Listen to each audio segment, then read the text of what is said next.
Respondendo aí a sua pergunta, Zé Antônio, o que acontece, né? Dentro dos três andamentos, passo, trote, galope, existem variações, existem detalhes, né? Você pode ter um passo bem relaxado, cavalo desligado, só para descansar ou só para um passeio. Você pode ter um passo mais sério, um pouco mais de acelerado, um pouco mais acelerado, com um pouco mais de cadência. No trote ainda, o trote tem muitas variações, né? Pode ser um trotinho quase no lugar, bem relax, como pode ser um trote médio e como pode ter um trote super alongado. E o galope, a mesma coisa, pode ser um galopinho na mão ali, bem devagar, quase no lugar, fazendo bastante força, engajando bastante, como pode ser um galope médio, como pode ser um galope de alta velocidade, né? E assim, o cavalo ele percebe cada mudança. Então às vezes você está trabalhando um cavalo, seja na guia, seja montado, no trote, por exemplo, ou no galope, e ele está num ritmo. E ele de repente muda desse ritmo, ele toma a decisão sozinho de mudar de ritmo. E a pessoa às vezes não presta atenção e deixa o cavalo escolher o ritmo que ele anda, ou seja, a pessoa não trabalha essas variações dentro de cada andamento, né? E aí a sua pergunta, mas isso e tal, o que acontece? Hoje em dia o pessoal está se acostumando a fazer cavalos mais superficiais, ou seja, cavalos mais dedicados somente àquilo que ele pensa que é aquele cavalo. Então, a modalidade ou aquela função, né?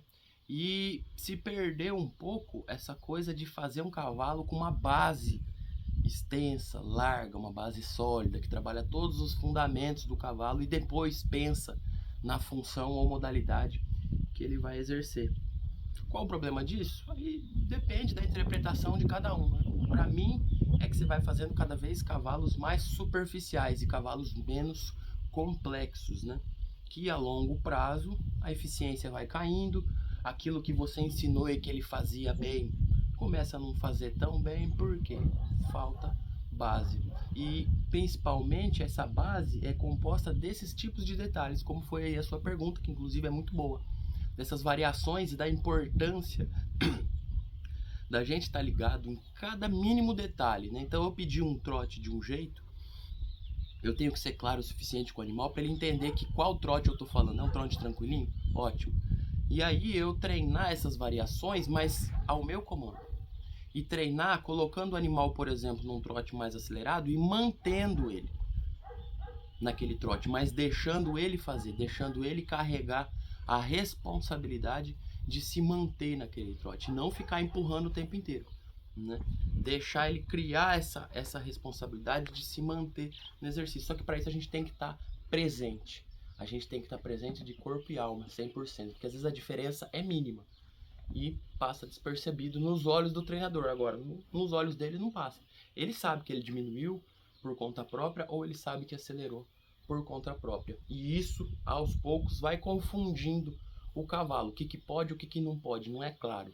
E a cabeça deles tem que ser tudo muito direto e muito claro. A cabeça deles é mais simples do que a nossa. Tá bom? Espero ter ajudado, espero ter respondido sua pergunta.